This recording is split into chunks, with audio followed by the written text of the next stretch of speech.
What's up, Real MVPs, Ricky Widmer here for another movie review here on MVP Entertainment. And before we get into the whole spiel for this episode, for this movie review, I have to cover something up front, something you guys are going to notice. I am missing something, whether it's right up here you're used to, or I'm missing something down here under my face. I had a lot of hairs cut this week, my light's not really liking it. Yeah, I had a job interview this week, so the beard had to go for that. And then my hair's been annoying me with length, so I went and got a haircut today. Good thing is, hair grows back, so I'm always stuck like this for a little bit. But you know what? I like it. I like the shorter hair. It's a lot less to maintenance. I wish I could have my beard. I miss my beard already and can't wait for it to grow back. But today we got a special movie review for you guys today. I have the distinct pleasure of reviewing a movie that some people thought we were going to get in the late 90s. Others thought we were going to get it in 2014. We're finally getting it in 2021, and that is Space Jam 2, or Space Jam: A New Legacy. Before I get into everything though, if you like the video, make sure to check out our Patreon page down below in the description if you want to help support us and make all of these videos even better than they already are. But how do I do these movie reviews? If you are new to the channel, usually, well, it's a spoiler review. So when I tell you what I like, what I didn't like, I'm going to mention spoilers for the movie. However, I will do a first part in case you're coming in. You're like, Ricky, I don't even know if I should watch this movie. I got you covered. I'll let you know if you should go see it. Then I'll let you know, hey, I'm going to jump in to spoiler mode so that you can stop the video and come back. And then I'm going to tell you what I thought of the entire video. And to go into that first part of, if you are watching this video right now thinking to myself, Ricky, should I even watch this movie? This question's kind of hard for me with this movie because, number one, we got to talk about expectations. Like, this is a movie where if you're coming into it with the expectations of, like, this needs to be a cinema masterpiece, then you're not going to like it. No, you shouldn't watch it.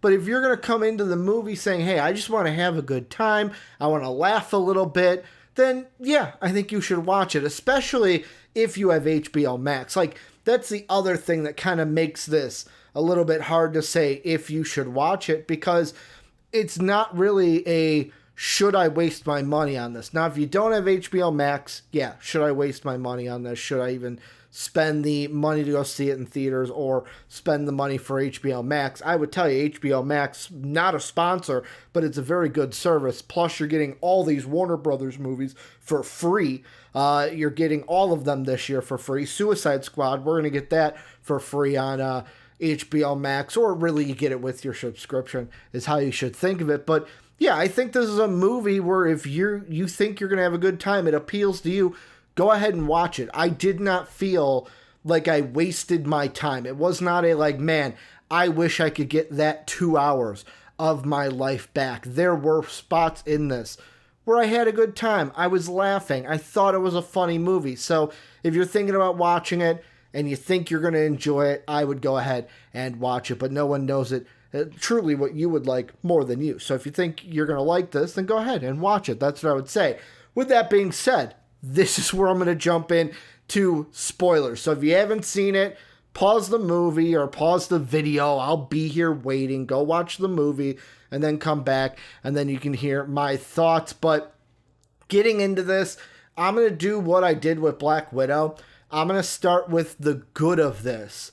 And then I am going to start with what I didn't like, because there was one distinct thing of this that just did not jive with me. Then at the end, I'll give my MVP and I will give my star rating. How many Bugs Bunnies is this going to get at the end? But this film, the thing I liked about it was I honestly laughed out loud at many things in this movie, where the Looney Tunes with how they were, some of the jokes that they made. Like, for me, I'm someone that's done a complete 180 on LeBron James through his career, where early on when he was a rookie, I really liked LeBron James. Then when he went to Miami and everything since, I've been listed as what would be known as a LeBron hater. Also, I am someone that in the GOAT debate, I am a Michael Jordan fanboy. So I tried to come into this with not any, like, without any bias is how I should put it. Because, you know, Michael Jordan did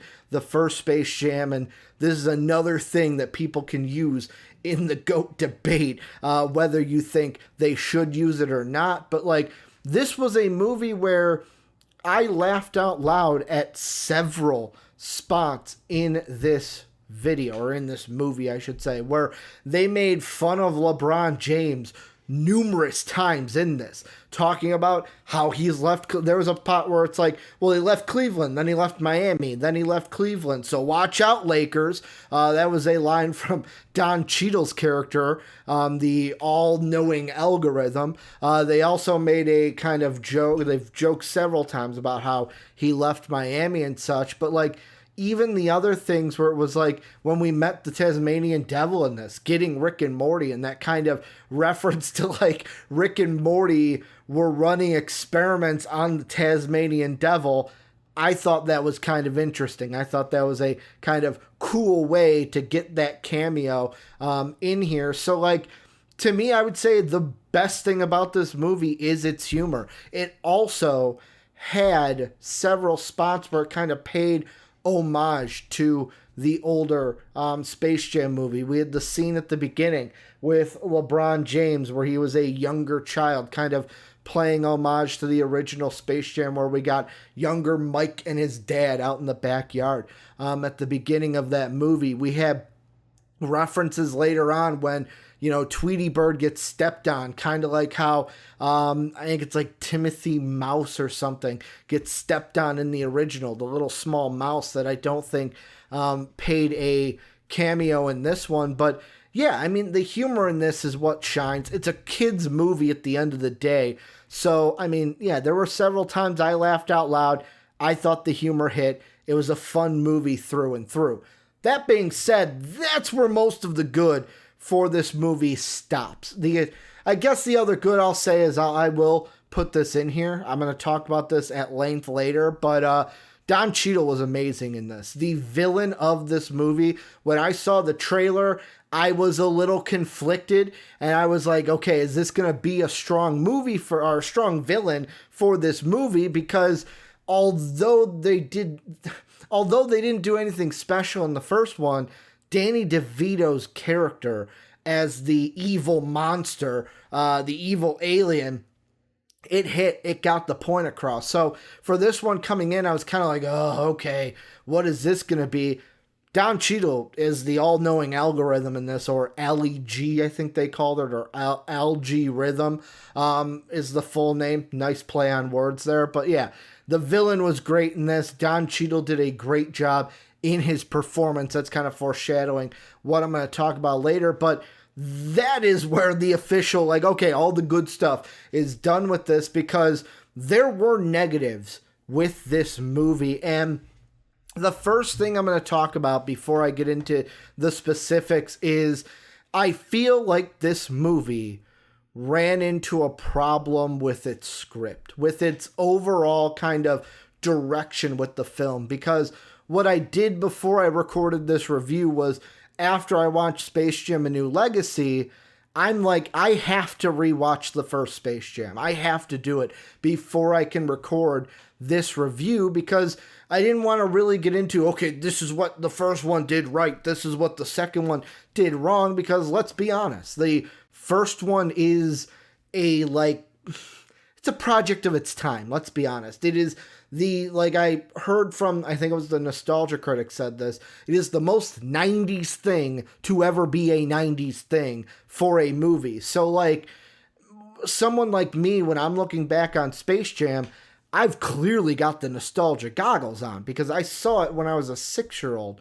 So, of course, when I first saw it, it was a different lens that I was seeing this in. I'm seeing this Space Jam movie as a 31, almost 32 year old, and that's going to kind of change how you view things, but I wanted to keep it as subjective as possible. I wanted to say, okay, I want to at least have that first one fresh in my mind, and after watching the first one, the first thing I noticed was, wow, there were some callbacks that I did not catch when I watched Space Jam that now I understand when I rewatched the first one. But also, the thing that I think this movie lacks is it jams a lot into the movie, where the Space Jam 1, its runtime was about an hour 15, hour 18 of actual movie, and then like 10 minutes of credits.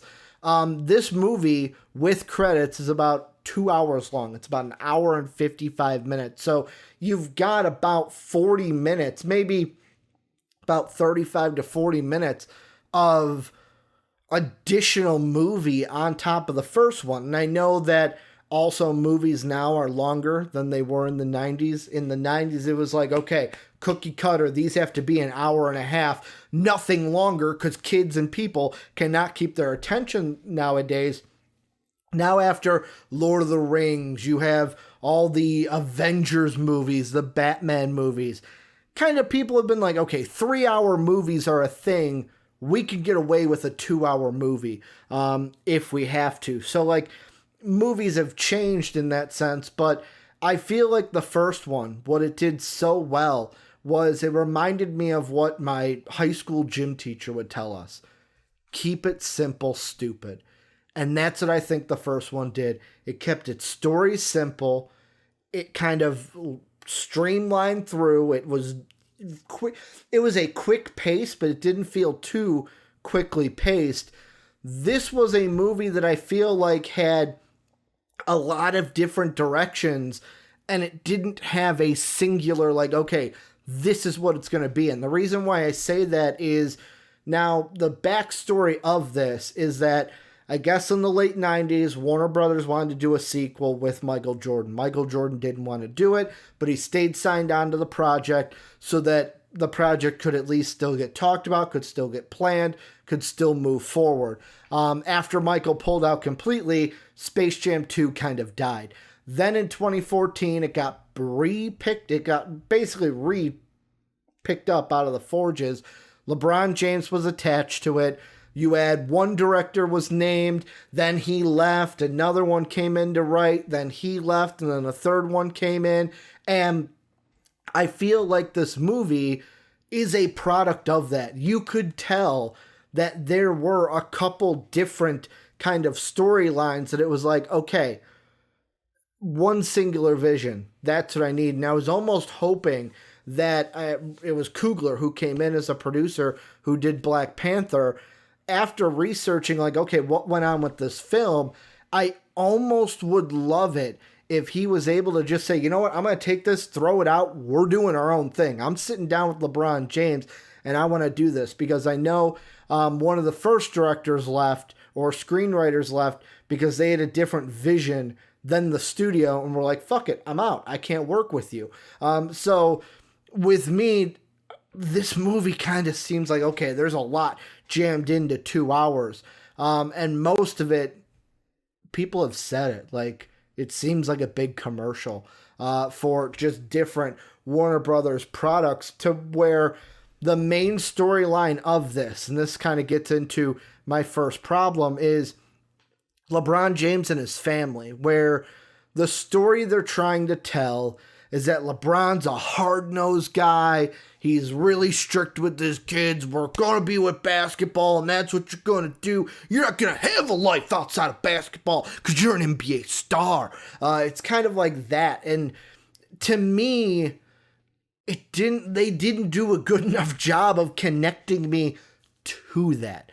They didn't do a good enough job at the beginning. It was kind of one of those to where it's like, hey, we're telling you this is how it is, so therefore you believe it, instead of you actually feeling for the characters. There was a big disconnect to where later on, when you see the whole algorithm or LEG rhythm and LeBron's son Dom have their scenes together, it's a classic story of father spurs son, evil guy comes along, hey, I understand you, your father doesn't understand you, blah, blah, blah, let me use you for your idea. And then later on, the flip, the whole like, oh, the redemption, I'm coming back to my father, kind of a thing. they didn't get me to have that connection. Like, yeah, they said at the beginning with the whole like, oh, you gotta quit that kid stuff, LeBron. You can make it to the NBA. And then very quickly it was just, hey, the kids are talking, and then okay, I guess this is how LeBron's gonna be. Because the other thing with this, and why I think it didn't hit for me, is it just didn't seem like LeBron James. Where watching the first Space Jam, this is where I'm gonna bring in the first Space Jam, Michael Jordan seemed like Michael Jordan. It wasn't like they were writing, okay, this is what we want Michael to be. We're going to let Michael be Michael kind of a thing.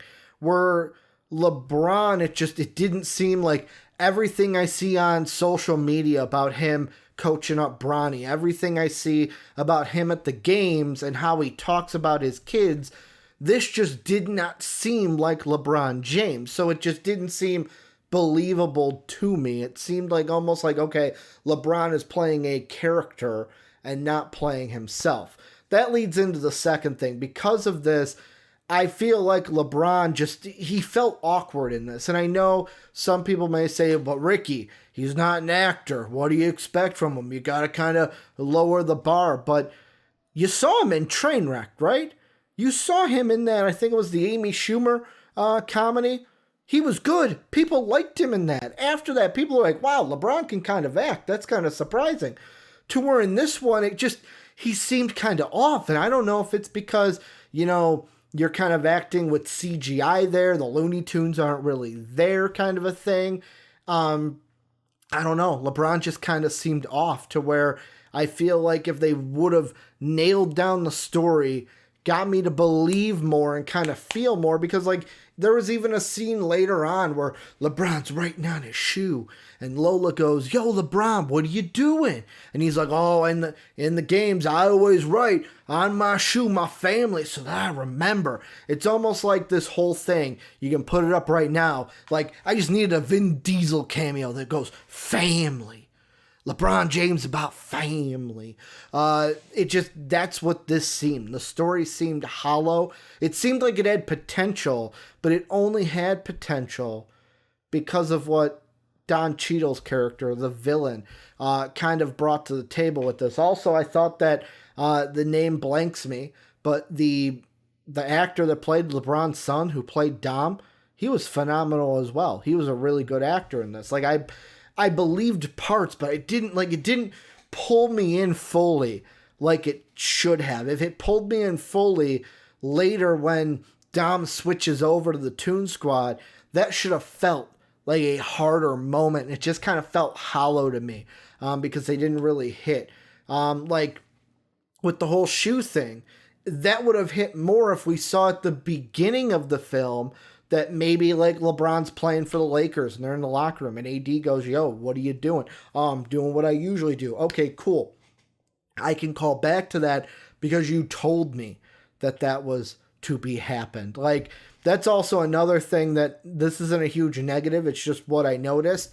The first Space Jam movie had a lot more NBA in it than this one. And I know that the first one, the premise was kind of different, where it was like, hey, we're stealing powers from the NBA players. This was a little bit different. We did see the NBA players, but it was like, oh, it's at a charity event, where the first one actually had Knick jerseys. It had the Suns in it. It had the Lakers. Vlade Divac was in it as well, to where I feel like that was something that was dropped also, because this movie was not something to where it's like, oh, COVID kind of got in the way. This was filmed in the off season of 2019. I felt like that was another missed opportunity. They could have gotten the league involved with this more. Yet again, I don't know the backstory of that. Maybe they did approach the league and the league said, nah, we don't want to do that. But that would be just stupid, because that's exposure for the NBA in a movie. So yet again, another dropped ball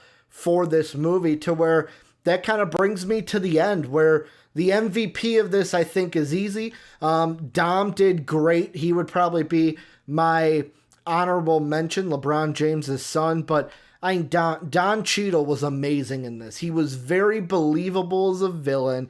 He is the only thing that carried the main storyline of this film. Without him and his performance as Al-G Rhythm, the story would have just fell flat. He was the one pushing it forward because I at least felt like his motivations were true. And yet again, you could say, oh, you got a real actor playing the part.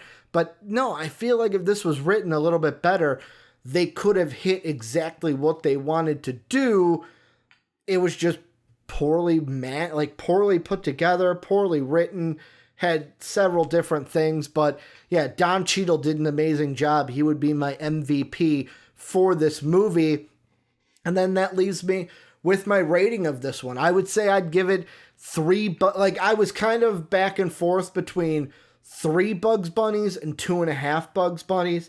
I settled on 3 Bugs Bunnies because this movie is a good movie. It's nothing special, but it's not a terrible movie. Like with a 2, it's kind of like, oh, I have mixed feelings about it. And I do, because I did have fun watching this movie. There were parts that I laughed out loud with, and I like the innovation that they did, making it the video game, having the Goon Squad. Like, the Goon Squad in the trailer looked dumb as shit, but after they're explained and how you kind of go through it, it's like, okay, it makes sense. I like what you're trying to do here.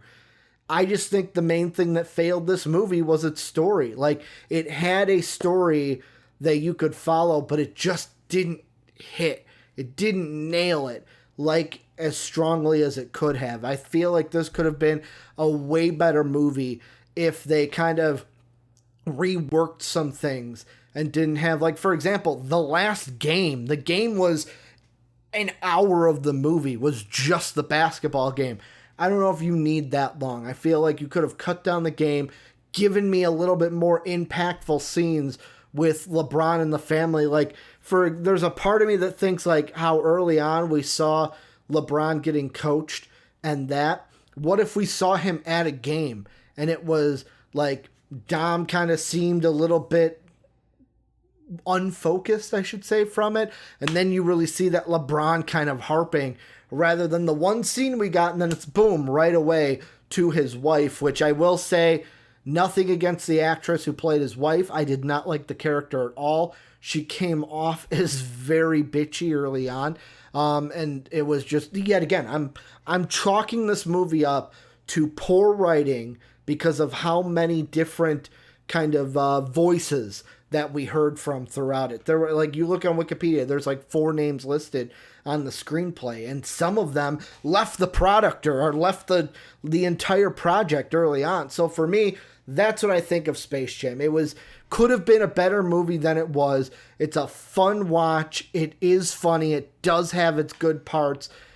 But overall, I don't know if I'm going to watch this movie again. Like, it's not going to be something where I turn it on and go, oh, let's watch Space Jam: A New Legacy again. So 3 out of 5 Bugs Bunny heads is what I give this one. Let me know what you guys think down below in that comment section. Am I right? Am I wrong? What did you think? Let's continue this conversation down in the comment section. Remember, if you want to help support the channel, make sure to check out patreon.com/MVPvids. That link is down below in the description. And if you want to talk to the entire MVP community about movies or anything entertainment, we have a Discord. Discord link is down below. It is free to join. Everyone from the MVP fans to even Jake, Soapy, Dave, and myself are in the Discord. We have movie, gaming, TV text channels there. We also have voice channels that if you're a $1 patron, you can get into, that we're hanging out with, and anyone can hang out in at any time. But thank you for checking out this movie review. I will be back